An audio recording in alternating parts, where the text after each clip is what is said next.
And for more on this, we're pleased to be joined now by the co-founder and editor-in-chief of Politistick, Jennifer Burke. She joins us via Skype from Gilbert, Arizona, my old stomping grounds, and another set of stomping grounds out in the D.C. area. Technically, Fairfax, Virginia, via Skype is where we find the editor-in-chief of Opportunity Lives, John Hart. Thanks to you both. And so, Jennifer, this political opportunity for Hillary and this controversy, obviously you're a woman. Your take on this? You know, I wonder how much the Hillary Clinton campaign actually dug for that. And truthfully, if I were Trump, rather than engaging in a conversation about that which happened in 1996, I'm not saying that he is on record of saying she likes to eat. The other things are just he said, she said. But I would just fire back, and I actually did this myself on Twitter because I don't like this double standard. I'd fire back with Hillary Clinton laughing at the experience of a 12-year-old rape victim who's a rapist, accused rapist she represented, or calling Jennifer Flowers trailer trash, or calling Monica Lewinsky a narcissistic Looney Tune, or threatening Juanita Broderick. I mean, that's what I would fire back with if I were Trump. Well, the situation exists, John, and as you know, there's always a double standard. The alphabet networks flock to this kind of story, and Hillary's not leaving it there. As a matter of fact, her paid media has an ad up and running. Let's take a look at a little bit of this, and then we'll get your thoughts on it. Me imponía mucho. Yo le tenía mucho miedo. Me gritaba todo el tiempo, me decía, you look ugly, o te ves gorda, o a veces jugaba conmigo y me decía, hello, Miss Piggy, o me decía, hello, Miss Housekeeping.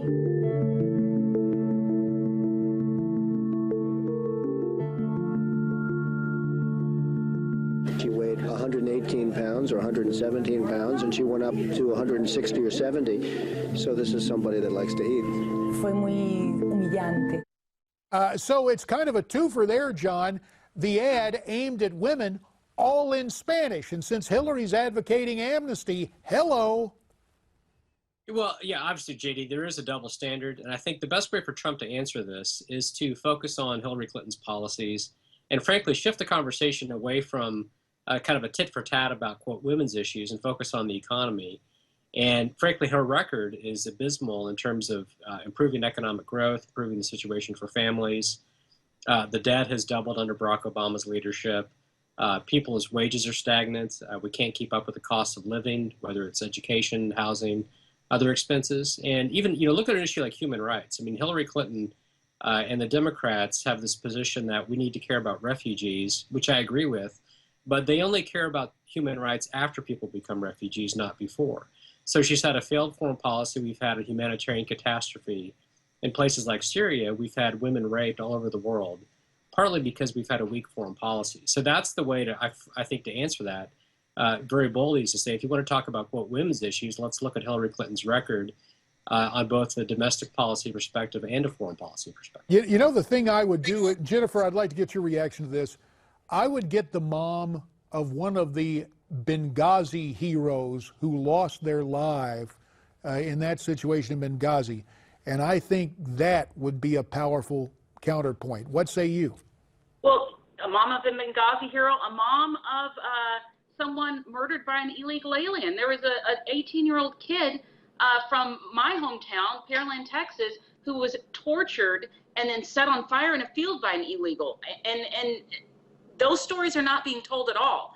And so while I agree that Trump really does also need to focus on foreign policy, the fact of the matter is Democrats, we see this all the time, hit at the heartstrings. They hit with these stories, and then Republicans hit back with policy and things that are kind of black and white. You got to hit them where they're hitting us. And the truth is, Hillary's painting herself as a champion of women.